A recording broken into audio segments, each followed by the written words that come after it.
everybody should have a startup mindset. If I am a head of a technology, I will think that I want the best product to come.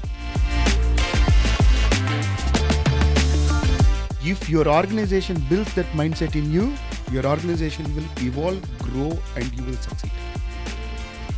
Can this be automated? Yes, it can be automated. So it starts from everyone being wrong. I'm not right. One of the things I see in marketing especially is fear of failure. From your point of view, what is one cultural aspect that the founder should build? You use the word RevOps. Yeah. What is RevOps? Yeah, okay. There are a lot of textbook definitions to it. I'll tell you my RevOps definitions. Revenue operations. Okay. It is marketing, sales, branding, all of it obviously comes under revenue operations, revenue building operations. But RevOps per se will go one step beyond it. It will involve customer service, client satisfaction, everything. That becomes RevOps, revenue operations. Because without customer service, you cannot keep the revenue keep going up because of the resale and all that, client retention and all that.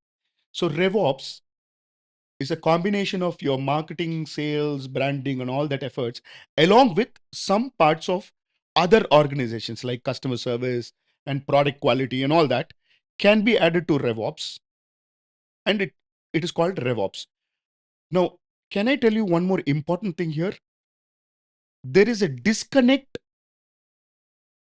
always a disconnect between the marketing and sales team and the operations team of the organizations. I will always encourage the operations team, whether it is a manufacturing company or a software company, there should be an all hands meeting where the operations gives a lot of feedback. The customer service team gives a lot of feedback to marketing teams. That is where I call this RevOps. Right? I'll tell you a classic example or a tip, not an example. How should the marketing draft a message to attract the customer? Where should the marketing get it? You know where the marketing guy is currently in 2025 getting it from ChatGPT. What problem my customer will? This is my ICP, 40-year-old woman. What problem will they face? You know, who should they ask that? To the customer service team. Can this be automated? Yes, it can be automated. Record all your calls, right? Record all your calls. If it is in Tamil, transcribe it. There are a lot of transcription. These days tools do it. There are a lot of transcription AIs. Sarvam.ai is one such AI tool that is trying to transcribe regional languages into English. Put it in ChatGPT. Find out the top problems my customers are facing. Amazing. Give this to the marketing guy. Then the marketing guy puts that as a poster. That will relate better to your customer than anything else. Great insight. I want to ask a different question here. I've been a software engineer for large years, many years. Everywhere I have found, customer experience is considered as a last priority by most organizations. Right. The engineer who works doesn't care about customer experience at all. He Right. cares about the code quality, but not about how the whole experience happens. Someone who works at the factory, they don't care about how the user is going to use it. But even though all the efforts from marketing and the effort from sales will make sense only when customer experience is good. Why is it the least priority item in most organizations? Can I give you a very contrary opinion? Okay. I work with a lot of startups. Okay. Mostly pro bono. Because in 2013, 2012, when my business was falling, I was looking for mentors. I didn't get mentors. Then after that, I thought I should help people who are struggling, right? Looking for mentors. So I work for startups. In the startup world, this problem is entirely different. Okay. They care too much about customer experience. They keep changing their product without even selling it. The revenue will not come. They keep reworking on the product, reworking on the product, reworking on the product. So, does the problem exist? Yes.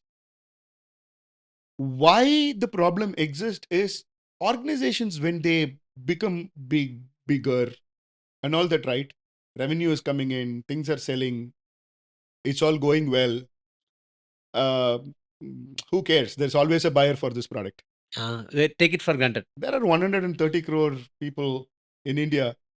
Even at the worst quality, there are 10 crore people buying it. Sell it to them. Why are you worried about? So that attitude is obviously there, right? That is the reason it exists. So if you have any follow-up questions on this, I'll answer. Now, you said about, I want to combine multiple things.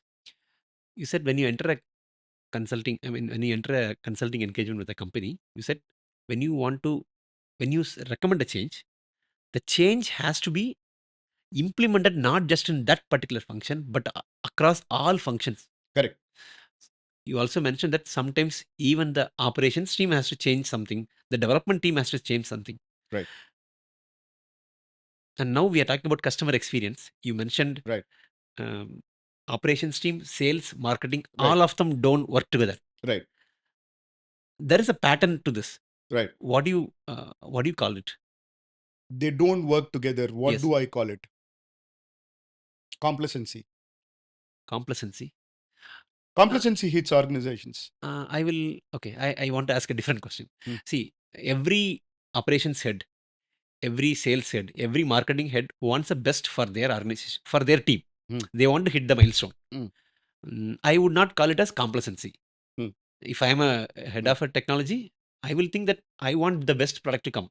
If there is a market, you are a marketing head, you want the best thing to come. Some people will be complacent, but I feel it might emerge as complacency, but there is something else deeper in it. See, I wanted to tell this for your last question as an answer. Okay. But I'll say it now. Okay. See, companies should evolve. Okay. There should be continuous evolution. Right? That is where I keep telling all the organizations, especially the established organizations, not the startups, the grown-ups, if you want to call them, right? Everybody should have a startup mindset. Everybody should have a startup mindset. Okay. Especially the organizations that are doing 100, 200 crores, 300 crores should have a startup mindset. What is a startup mindset? Startup mindset starts with, I don't know anything, I'm building a product. I know a little, I'm building a product. Okay. Can you, as a head of engineering, come and tell anybody that I don't know anything, I'm starting new? Will you have that mindset to say after 20 years of experience? If your organization builds that mindset in you, your organization will evolve, grow, and you will succeed. I have a good friend and a client who comes to the meeting and says, I am wrong, start the meeting. Wow. Amazing perspective. So it starts from everyone being wrong. I'm not right. I may not be right. Because the world has changed. It's not that I'm not right. I may not be right. I may not be right. Can all the C-level people, after reaching 1,000 crores revenue, sit together like a startup founder and work until 12 o'clock, 1 o'clock, solve a problem? They don't. They go home at 6, 7 o'clock because there is enough cash in the bank. Everything is running. There is a client base. There is a client giving the order. They are giving it. Client wants a change. They do the change. It is all running like clockwork. That I call as complacency. Can they look beyond that? Can all of them go to a hotel, book a room, and talk like a 20-year-old startup? Whatever we are doing is wrong. There is something that we can do better. Not wrong. We can do better. Where can we do better? Can you, the engineer, come and redesign this product and give me a prototype? Can you, customer service guy, can you do something different? At 2 o'clock in the night? They cannot. That is why in a very established market, a startup comes and becomes a multi-billion-dollar company or a multi-million-dollar company. Any example that you can quote for this? The EV company, Rapido. Rapido. Why did Hero Honda not become Rapido? Well, if Hero Honda is not, the Hondas the heroes are doing as good, Rapti shouldn't have existed, or they should have already taken the market. Here they innovated. Their core is innovation. Rapti's core is innovation. They sat together. They did it. But Hero Honda's problem is, no, I'm not talking about brands and their problems. They're much intelligent than me. But what is their problem? They're running. They have a market. They have investors to answer. They have markets to answer. They're running with a lot of problems. These guys have nothing. They were sitting in this room. They were innovating. They put a prototype. They ran their bike. They ran there for 100 kilometers. The founder himself drove the bike. You saw the videos. And then he innovated. Can Mahindra do that? And how much time Mahindra can do that in his organization is innovation, builds innovation, then they grow. Look at Mahindra. Mahindra is the best example. Mahindra did not have what they have 20 years back. XUV 700 is one of the best. Today, there are new cars coming in. If you look at them on roads, they look like, some space ships running in on the roads. There is a good market. Mahindra has changed their face. How? Innovation. And how I would credit Anand Mahindra, he is a startup founder. I will call him. You ask me, Maran, who is a startup founder in the $1 billion league? I will say Anand Mahindra. Interesting. Okay, then I want to summarize it this way. The bigger the organization becomes, their ability to have that startup mindset reduces. Yes. And question themselves. Okay. Right? I'm not the best. What I'm doing is not the best practice, process, product. There could be something better. Okay. See, when an organization is small, still there are marketing, sales, and operation functions exist. Bigger organization also has it. Why there is greater alignment when they are smaller, but they lose the alignment as they become bigger? It's human. Okay. It's just human. Just simple to answer is that if you are able to keep that culture, that alignment, are those companies that has become bigger. Simple. Okay. Why? Is we are human. We are human. Anything, any message I read in a book, I think it is. So I think I read it in Sapiens. Okay, the book. Any message, I may not be right on the numbers. Any message is only effective when it's passed within a group of 120 people. Oh, then it loses it. Chinese whisper, we can say it loses its momentum. Momentum. Meaning in organizations that has figured out to see. Forget about organizations. Religions. If they can pass the same message, they become a religion to a larger crowd. Interesting. That is also organizations. Organizations are nothing but their religions. They build their own culture. Can you tell me of all your experience that if there are companies with similar culture, would you agree that all the companies have the same culture? No. So I call them religion. Every company has a religion to it. Can we record and I'll give you an example? Okay. While we are talking about culture, I told you that 120 people and beyond, whatever it is. I always wondered how companies like Tata build such a big company with a great culture.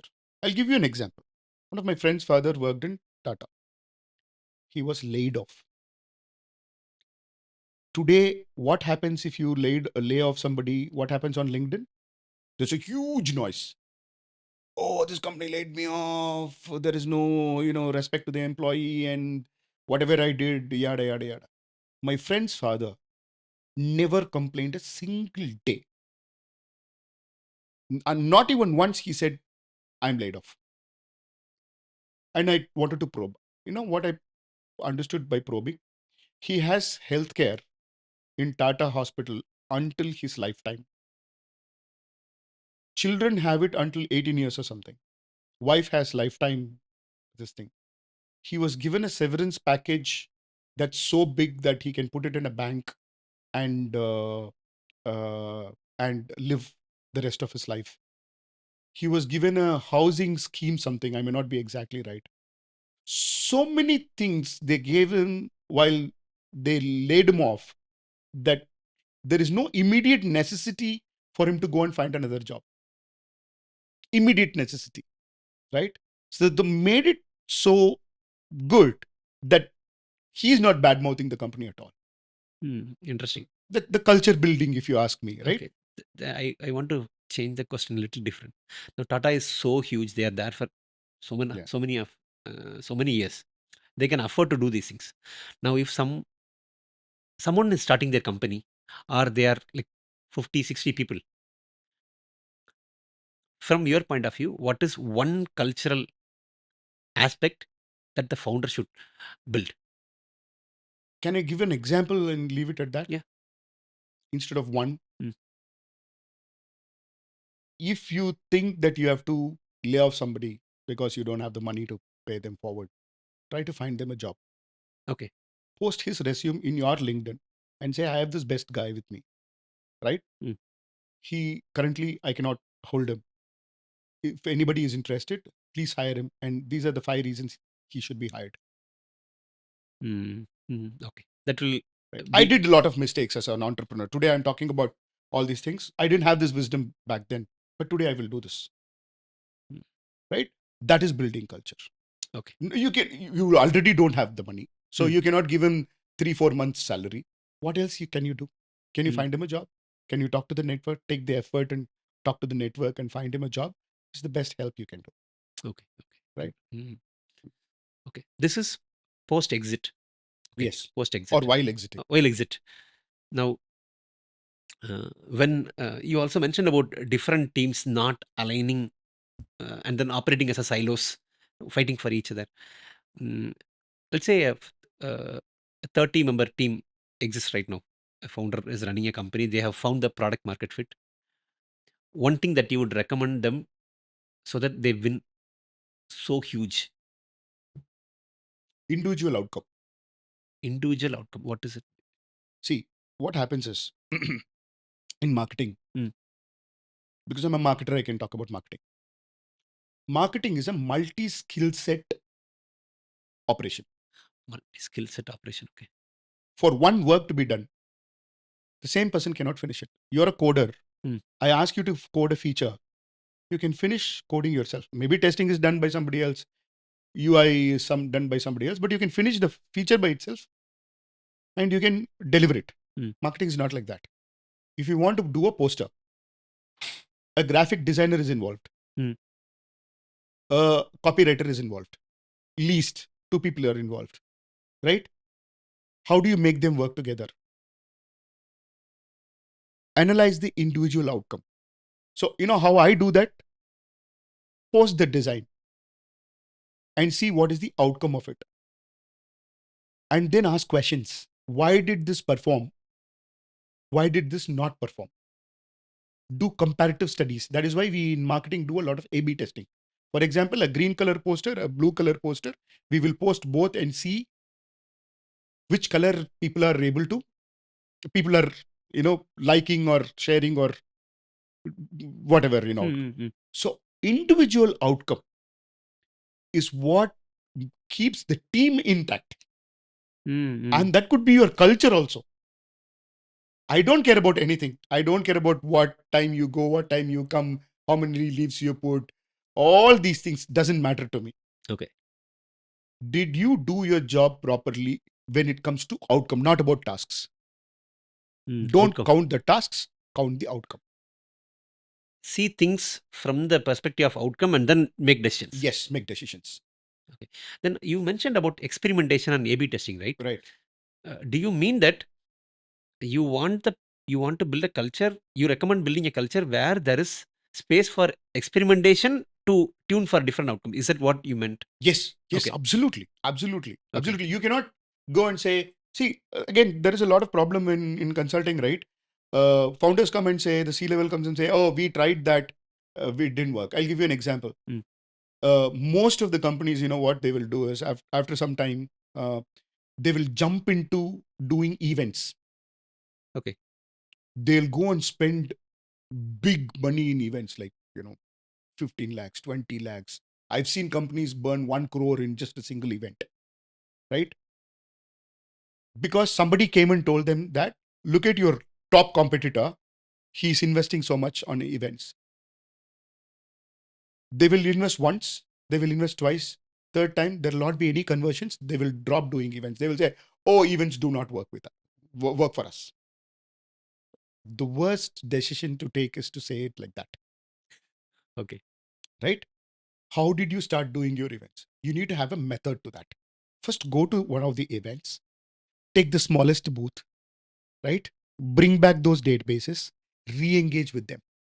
What people think is, because he came, he shook hands, he appreciate the product in the event also. Oh, super! I've not seen any such product in this entire exhibition in my entire lifestyle.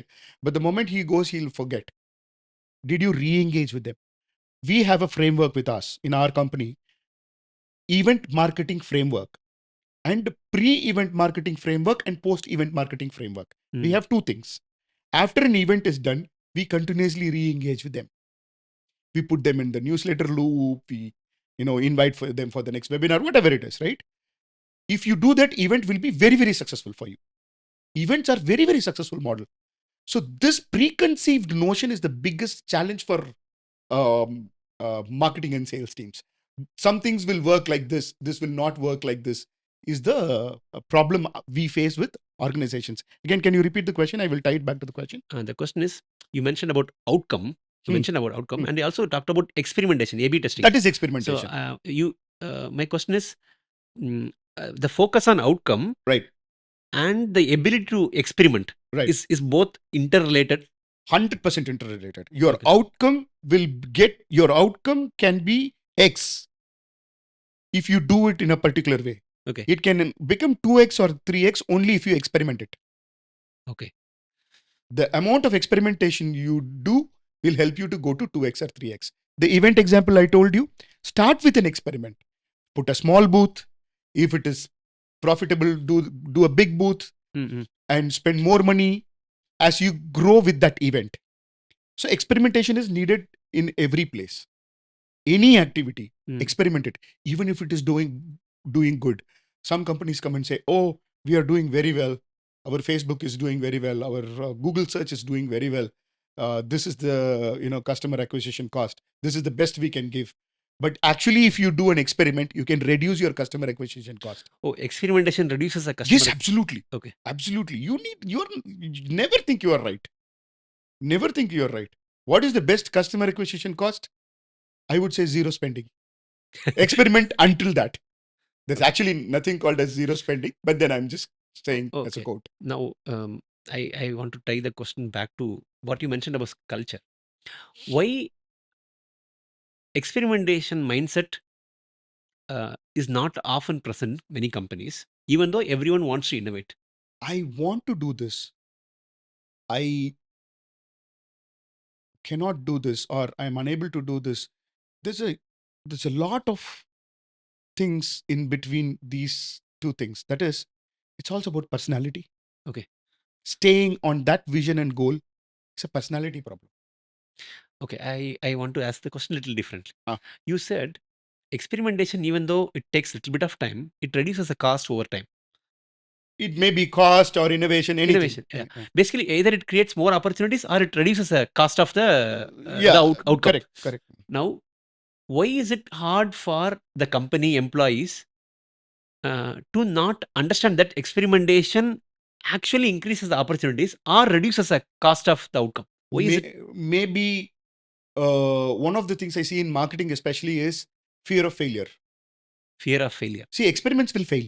Okay. No guarantee that every experiment is going to be successful. Out of 10 experiments, 1 experiment may succeed. But you should give the opportunity for him to fail and appreciate him to fail. Appreciate him to fail. Fail. You bring the failure to me. But do not give it like that. Give me why you failed. Ask him the question why you failed. What did you learn out of your failure? I spent this money on Google search. It failed. Sit with him. Ask him to show the copy he used. Ask him to show the budget, his targeting, all of it. And did you learn anything from that failure? If you are able to learn about anything from this, that's the right experiment. Even with the failure, every failure is a success when you learn from it. Every failure is a success when you learn Learn it. from it. Okay. So allow your team to fail. Allow your team to fail. Very, very. Can you share any example where you had went through this whole exercise, the failure aspect, the innovation aspect, and how it reduced the cost of the operations, or it I'll increased the tell size you of a the pie? failure story. I'll tell you a success story. Okay. I went into an organization. Uh, uh, I told them to change their way they are doing their meta ads. Their customer acquisition cost increased 3x. Okay. Increased 3x. Okay. The head of marketing, always this head of marketing in the organization and this consultant will have a Conflicts. conflict. Okay. He will think how I will get him out, or he will think how I'll work with him. That was the situation. I came to it came to a situation where whether they will hold Maran or not, I was okay with it. This is a failure by me, right? But there is a success in it. Okay. We went to the salespeople. Mm. I go by data. I asked the salespeople, what is the conversion rate of these particular leads? They said, we did not even have to talk to them a lot. They purchased the product. They signed up. Now, is this a failure or a success? Success. Success rate. Yeah. So if you consider the first part is a failure, the second part is a success. Why it is a success? You give 100 leads to your sales guy or 1,000 leads to your sales guy to find out 10 good leads. 900 leads, 990 leads, time is wasted. His salary is wasted. His energy is wasted. You understand what I'm saying? Yeah.